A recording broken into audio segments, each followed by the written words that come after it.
Cheezyz is somebody that's been submitting so many photos to my Discord server for the longest time. I remember back when I made that weird core analysis video for the first time, I had actually used a photo that they had actually made. The thing is they've submitted like probably over 100 photos. That could be an exaggeration, but even submitting like 100 photos is a lot. But they've submitted, let's just say like roughly 100 photos, and supposedly the only one that I actually showed in that video, because obviously I showed a bunch of photos, but I only analyzed 3 specific photos, and I tried to go for photos that were in a closer association for me, just because I wanted to not only give credit to the artists that I know, but just because I figured if I'm going to feature someone's art, I'd rather it be somebody I know, and I was more than happy to do people in my server. When I had asked them if they had made any of the photos that they submitted into the channel, they had said only one, and weirdly enough, it had just happened to be the one that I chose, and so thankfully I didn't have to make any changes or adjustments, but I would have promptly.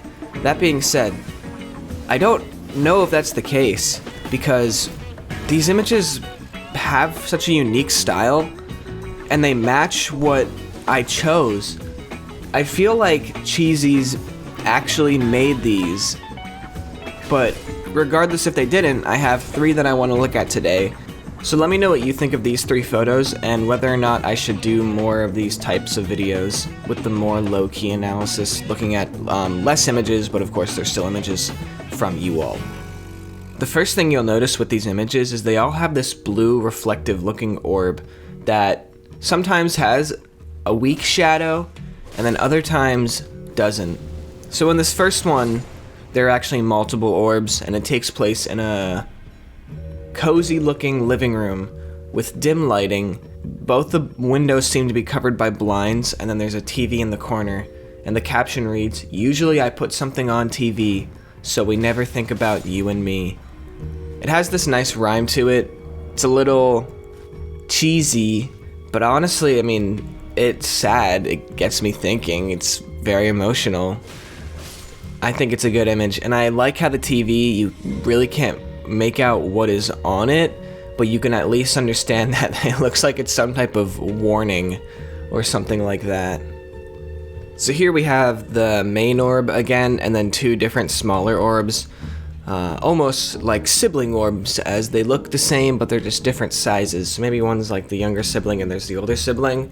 They're sitting in a car that is all this grayish white, and then you only actually get color variation outside of the windows with these very lush bright greens. And there's actually some red inside the car, like 2 red dots. I'm not really sure what that is. And this caption reads, "Am I just a placeholder for your memories?" So once again, just a very emotional caption. I feel like with the other one, the orbs were almost personified, where, I mean, I feel like the image is almost like ironic. It's like, am I just placeholders for your memory? The orbs themselves are almost asking, is this just a placeholder for the memory associated?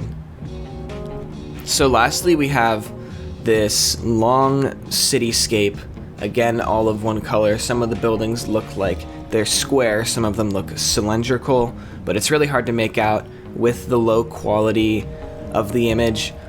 The sky is gray and washed out, and then we see the 3 orbs from the first photo being the smaller blue one, the larger blue one, and then the white one from the car. You can't really make out any of the objects. Like, there seems to be some weird, almost key-shaped object in the bottom right of the photo, and then the caption reads, "How long until I fade from your memory?" So once again, being a very emotional, heavy caption that matches with the other 2 quite nicely. I feel like looking at the first one, the second one, and then looking at this third one just comes together really nicely. And this one is probably the most strange and obscure, having that fake looking cityscape, because the orbs obviously look fake. They're meant to, is my assumption. And we went from one realistic looking setting, being the living room, to this car that almost looked futuristic and non-realistic, to now we're outside and now you realize that maybe this reality in general just isn't real. Or, like the other one, it's just a placeholder.